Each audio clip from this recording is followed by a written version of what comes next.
Welcome to our Kitchen Garden Cooking School class on tomatoes. We're doing a short virtual version today to test this out. So my name is Becca and I'm a program coordinator here at Tarrant Area Food Bank.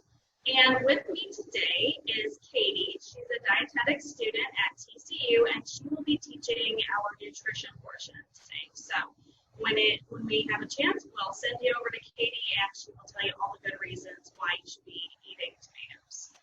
So today's class is meant to help us connect the dots between gardening, eating seasonal produce, and just getting more fruits and vegetables in our diets every day. So we'll talk about three different things today. First, we'll talk about gardening, how to grow tomatoes. Then we'll talk about all the good reasons we should eat tomatoes, about the vitamins and minerals that tomatoes provide for us. And then I'm going to quickly prepare three different tomato recipes for you. I may have to do a little magic of TV, but you'll get to see the end result. I do have some handouts for you. To receive those handouts, please put your email address in the chat box, or if you were able to register for this webinar, you don't need to give us your email address. We'll send it to you after the webinar. But I will have a growing guide, 3 recipes, a planting calendar, and the My Plate poster for you so you can refer back to what Katie will be telling us about today. So to get started, we're talking about tomatoes today because tomatoes are in season. You may have heard that term before, and really what that means is that the produce item, tomatoes in this case, they're ready for harvesting. The local farmers and gardeners are harvesting their garden right now or very soon. I know my tomatoes aren't quite ready in my garden yet, but I'm hoping any day now that they'll start to turn red. Of eating in season produce is that the produce takes less time to get to your shelf, however that is, whether it's from the grocery store or from your garden, it takes less time. I will speak up slightly. Okay, so another great reason to eat in-season produce is that it can be less expensive. Since there's more of it out in the world, the price goes down. So whenever produce is in season, it's likely a better price at the grocery store. And also, the produce is probably going to taste better because it's fresher and it's going to have a higher nutritional value. So those are all great reasons to eat in-season produce, in this case, tomatoes. So here in North Texas, a lot of things. So a lot of things are in season throughout the year. We can grow year round. And some of you may have tomatoes growing in your garden right now. So I'm going to give you a few tips on how to grow tomatoes. But remember, I'll be sending you the handouts with the growing guide that will have a lot more information for you because I know there's a lot of questions about growing tomatoes. So the basics of growing tomatoes is that they like warm weather. You typically plant tomatoes in March, between March 15th and April 30th. And they also have a second growing season. You can get them in the ground again between June 15th and July 30th. So you've got a couple chances. If you haven't planted your tomatoes yet, don't worry, you've got another chance. Tomatoes tend to do best if we plant them from a seedling rather than directly as a seed in the garden. So a seedling looks something like this. It's also called a transplant. You can grow these at home yourself, or you can purchase them for just a couple dollars at a garden center or a nursery. So there's still probably a lot of large tomatoes ready to go on the ground out at the nursery now if you want to give it a try. Whenever you get your tomato plants, you can plant them in several different places. If you have raised beds, you can plant them in a raised bed. They can go directly in the ground, or if you need to plant them in a container, they also do very well there. So they're pretty versatile. But wherever you plant your tomatoes, make sure they get between 6 and 8 hours of sun every day. That will allow them to have the most tomatoes possible. And finally, the last tip I have for you is that you can plant of different types of tomatoes. There's so many different kinds. Cherry tomatoes, pear-shaped tomatoes, Roma, heirloom tomatoes, lots of different types. And so you just make sure you read up on the type that you grow. So on to Katie's talk about nutrition, tips specifically for growing tomatoes in North Texas. Tomatoes will stop producing fruit when the daytime temperature is above 90 degrees. So if you're growing tomatoes and you have beautiful plants and they're not producing any fruit, think about the temperature. If it's too hot, they're just going to chill out. They may be happy green plants, produce any fruit again until it cools down. Keep them alive, keep them happy, and they'll come back and give you some fruit. The second thing is that small fruited plants tend to do better here. So those cherry tomatoes, grape tomatoes, Roma tomatoes, those are all great choices if you want to have the most success growing tomatoes here in North Texas. So let me check with my folks here, see if we have any questions specific to gardening. You can always put your questions in the chat box or in the Q&A section. And looks like we do have a question. What's our question? Why is that yellow tomato so big? Oh my gosh, why is this yellow tomato so big? I'll talk more about these tomatoes in a little bit, but this particular kind of tomato, I got it at the grocery store, so I'm not sure the exact variety, but this is a type of heirloom tomato. Like I said, tomatoes come in all sizes. This one is huge, so it's about the size of a softball. And there's some that are even teeny tiny, smaller than a grape, almost blueberry size. So tomatoes are fantastic. There's thousands of varieties of tomatoes available for you to plant in your garden. So you're ready to choose. It's a hard choice. And if you have any other gardening questions that you want to ask during this video, please put them in the chat and we'll circle back around to them. So now I'm going to turn it over to Katie. She was a recent intern with us here and got to work on this lesson plan quite a bit. So Katie, will you tell us all the great reasons why we should be eating tomatoes? Yes, thank you, Becca. Hi, everyone. So I wanted to start this discussion with a reminder about my plate. You can kind of see it in the background behind Becca. I think I see a little sign back there, but you all will be getting the handout as long as you put your email on the list for you to reference. So you may have seen this before. My plate serves as a guideline for how much of each food group we should be eating in a day. So as you can see, or you will see, about half of the plate is filled with fruits and vegetables. That's a great goal for every day. Not every plate has to look that way, but whenever you think about your plate at the end of the day, thinking, okay, did I have primarily fruits and vegetables today? Was it mostly half my plate? We want to make sure that we're doing this and getting a variety of fruits and vegetables because each one has different vitamins and minerals to offer. We also want to get different colors and types of those vegetables and fruits because those have all those different nutrients to offer, and so getting a variety is really important. Whenever eating tomatoes, we're going to be considering them a vegetable, and the serving size for vegetables is about 1 cup raw or half a cup cooked. So what does that have to offer us? That serving is going to be 32 calories, 2 grams of fiber, 7 grams of carbohydrates, 1.5 grams of protein, and less than 1 gram of fat. Tomatoes also provide us with many different vitamins and minerals and antioxidants. I'm going to highlight just a couple of those ones today, some of the really important ones. So in 1 serving of tomatoes, it provides us with 20% of vitamin C that we need in a day. So vitamin C helps to boost our immune system, but it also helps us manage our blood pressure and can help prevent iron deficiency. Another nutrient that tomatoes have to offer us is vitamin A. It offers about 15% of vitamin A that you need in a day in just 1 serving of tomatoes. Vitamin A also plays an important role in our immune system and protecting it, keeping it strong. And it does that by helping us to maintain our mucus barriers in our eyes, our lungs, and in our gut. And that mucus helps to trap bacteria that's trying to enter our bodies. Vitamin A is also really critical for maintaining healthy eyesight. Finally, tomatoes are a great source of lycopene. Lycopene, research has shown that the phytonutrient or plant nutrient lycopene is effective at lowering bad cholesterol in our bodies. Lycopene also has a positive effect on our skin health and may even help protect against sunburns, which with these hot days we're getting recently, it could be really helpful. Fun fact also, if you cook tomatoes, it actually releases more of that lycopene or makes it more available for our bodies to absorb. And so in this case, cooking the vegetable helps release more nutrients. Tomatoes have so many great nutritional qualities, and they can be enjoyed in so many different ways. I'm really excited to see the healthy recipes and that Becca has planned for us today.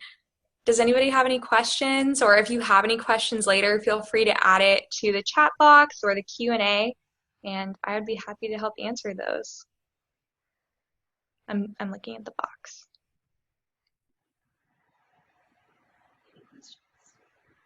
Okay. I don't see anything. When is a tomato considered a fruit? Becca could probably help me answer this, but I think it's considered a fruit. So whenever a flower blooms and it produces like an apple, if it's a vegetable, if it's a produce item that comes from a flower initially, then it is considered a fruit. But since we're consuming it, that's like the botanical, I think, version of it, right? But since we're consuming it, it's considered a vegetable. Can you answer that any clearer than I did? That was just about perfect, Katie. So yeah, when we're talking about consuming foods, when we're talking about eating, typically the sweeter things are our fruits, and the things that are more savory are our vegetables. When we're talking about plants, anything that has a seed on the inside, so bell pepper, cucumber, squash, apples, oranges, that's going to be a fruit. It's a fruit part of the plant. So it's really just depending on the setting in which you're talking about the item. So good answer, Katie. Thank you. All right, so we're going to move on to talking about eating tomatoes. So I'm going to get a few of these things started here before we jump into the recipes. And let me know if it gets too loud. This fan might turn on, and I'm going to try to talk really loud over it. But we'll see what we can do here today. Okay, so before we jump into the recipes, I want to talk about these lovely tomatoes that I have here. So like I said, tomatoes come in all shapes and sizes, and you may be wondering which one you should use for which recipe. So I'm going to start from smallest to biggest and tell you what you can do with each one. First of all, we've got cherry and grape tomatoes. So these come in all shapes and colors. Some of them are kind of oval shaped. Some are more round. They come in, you can see here, yellow, orange, red, and almost a purple color. These are great for snacking, eating fresh, putting on a salad, great for kids if you can eat it in one bite.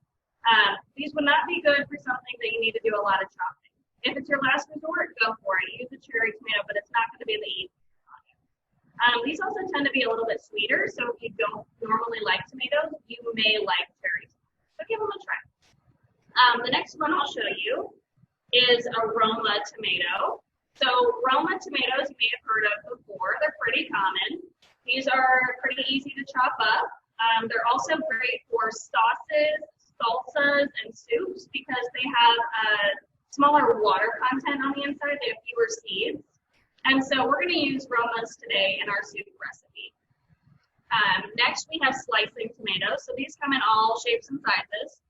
They tend to be better for sandwiches or if you're doing a lot of chopping. That way you don't have to chop up so many tomatoes.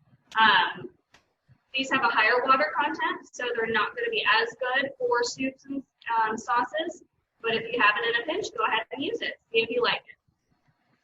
And then these two lovely ladies here are heirloom tomatoes. And heirloom tomatoes tend to have fun colors and shapes and sizes. They tend to be a little bit harder to grow here in North Texas. But if you want to give them a try, they're so rewarding because they have a wonderful tomato flavor. So if you are a tomato lover, you are going to love heirloom tomatoes. They have such a great tomato taste. So those are kind of the main types of tomatoes, and we'll be using a few different ones today. Let me get these out of the way here. Our first recipe that we're going to do, and remember I'll send these to you after the webinar, we have a savory tomato cobbler.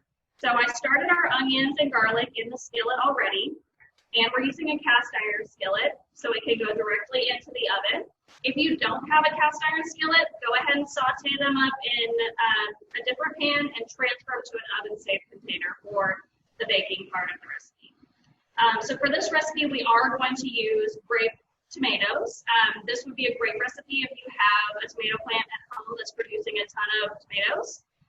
You can just rinse these off and then dump them into where we get the garlic and onions going.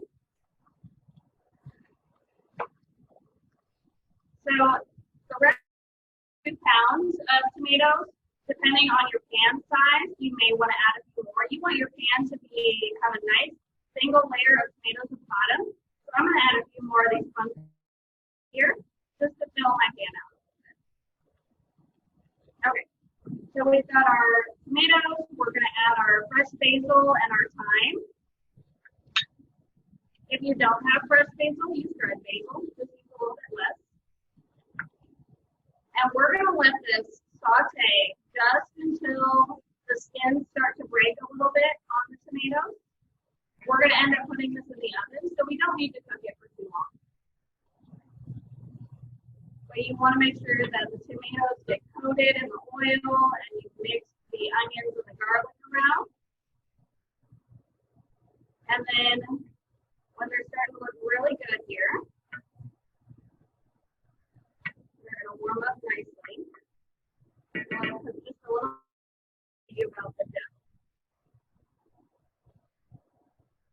So I'm going to put on some gloves so I don't have to wash my hands in between working with this biscuit dough that's going to go on top of the cobbler.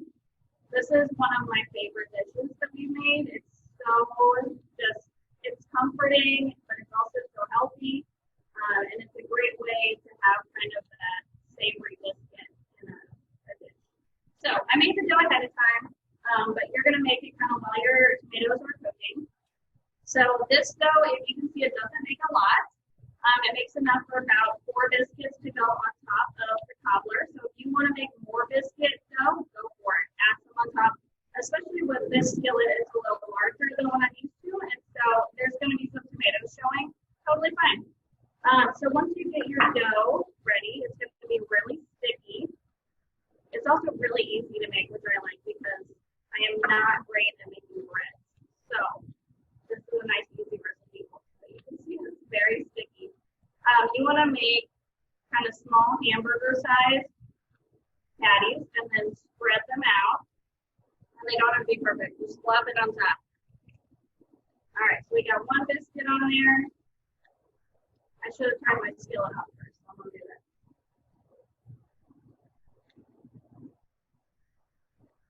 And we're going to get another one going.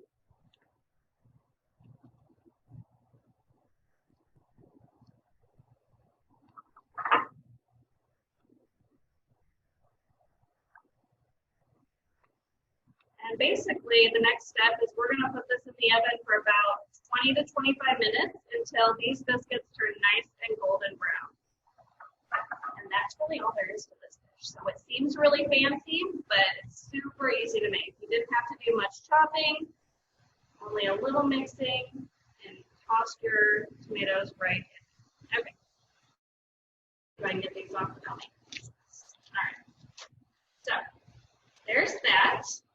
We'll see if the camera can follow me to the oven.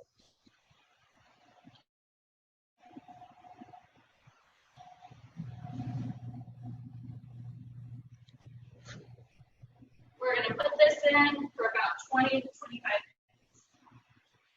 minutes. At 375. Okay, the next recipe we have is an easy tomato basil soup. This really is super easy. One thing I really like about this dish is that you kind of just throw all the ingredients into the pan together and you blend it up. So there's a little bit of chopping to begin with, and then you just kind of let it cook until it's ready. So for this recipe, we're going to use those Roma tomatoes. So I've already chopped up a lot. It calls for quite a few.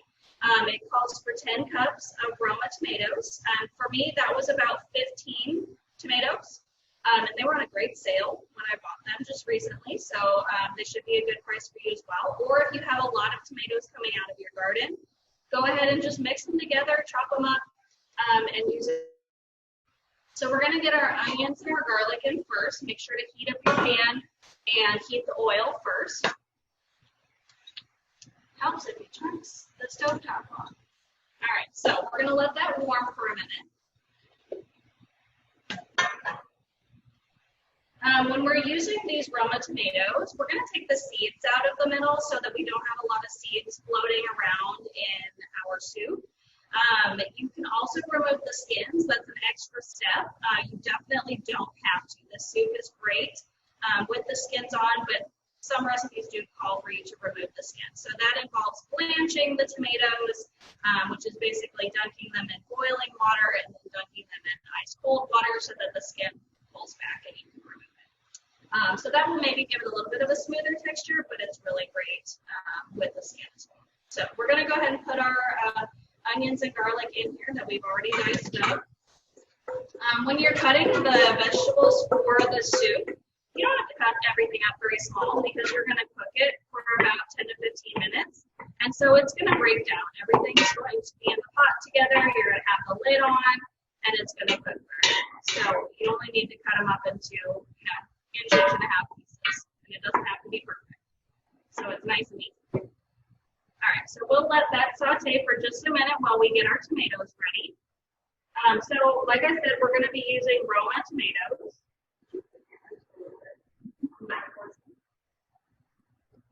So we've got our Roma tomato. Perfect. Thank you. My camera person is so good.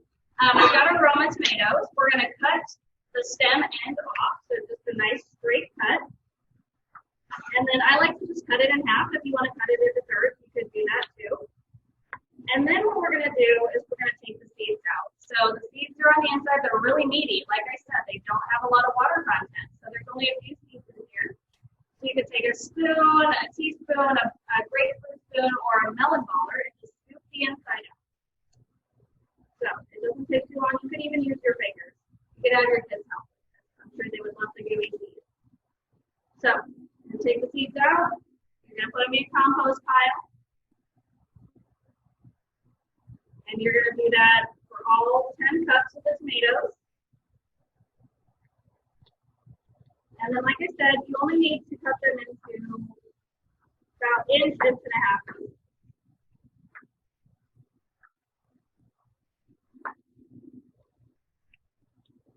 Okay, so our onions have been in there.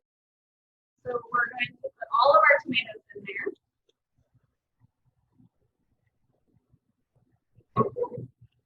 Give it a good stir, mix everything together. And we're going to put the lid on and let it sit for about 10 or 15 minutes. You'll want to check it every once in a while to stir it, keep it from sticking to the bottom.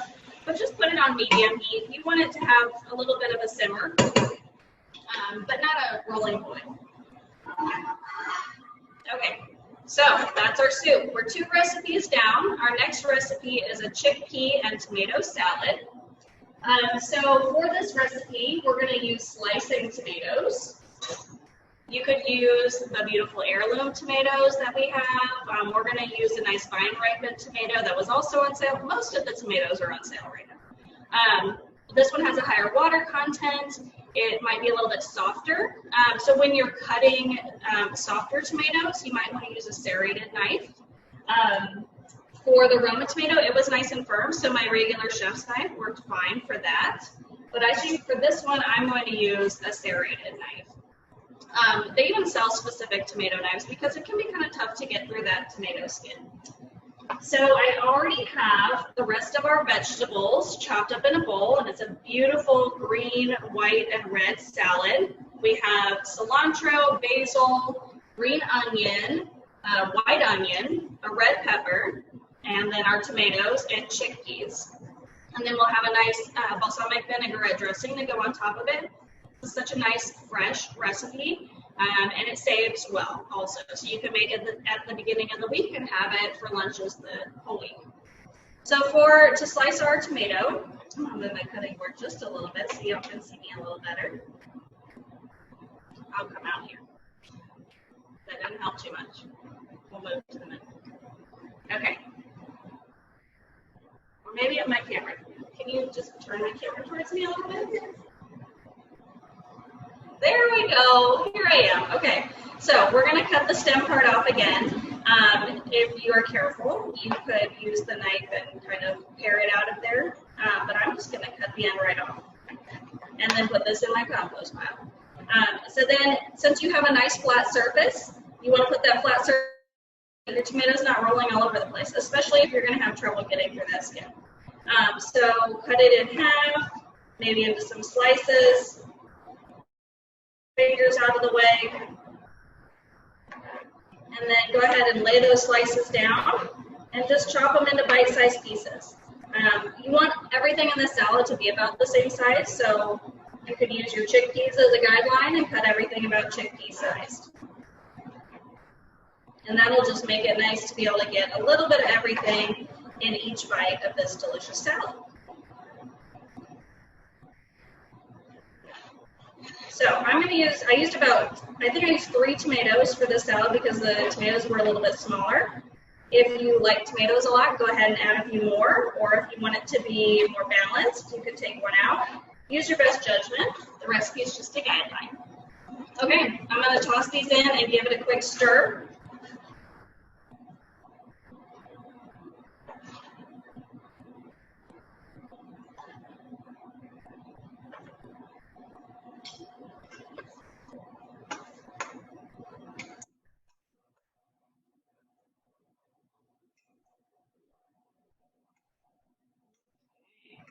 Mixed up nicely.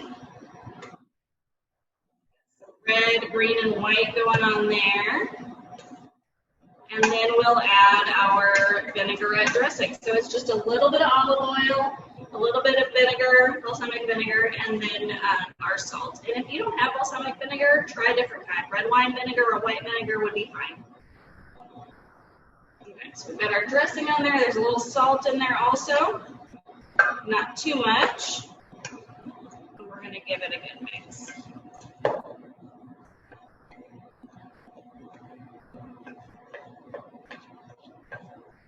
Make sure everything gets coated with that wonderful dressing.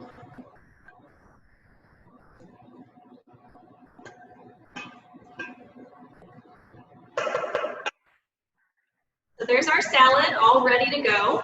To finish off our last 2 recipes, what you'll do for the soup is you will toss in your basil and your salt and pepper. And then you're going to use either a regular blender, traditional blender, food processor, or immersion blender to blend it all up and make it nice and smooth. Going to end up with a beautiful orange colored soup. And then we also have our tomato cobbler. It will be done, like I said, in 20 minutes from the oven. I made one ahead of time so y'all could see it.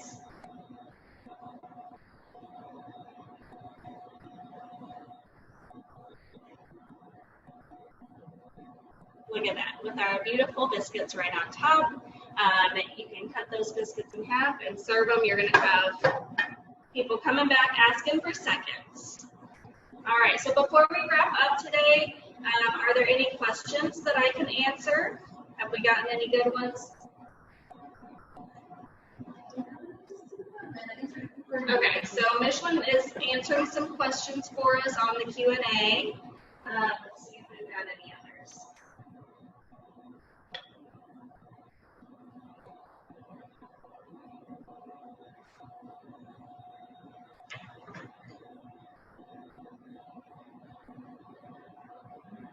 No more questions. Awesome. Well, we're going to email out those handouts when we're all wrapped up here, and you can always feel free to reply back and ask any questions that you may have forgotten that you had.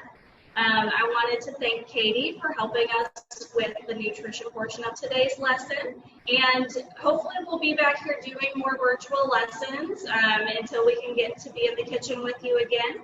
So keep tabs on us on Facebook, Twitter, and Instagram. It's also a great place to learn about our mobile pantries and other food distributions if you're needing some help right now.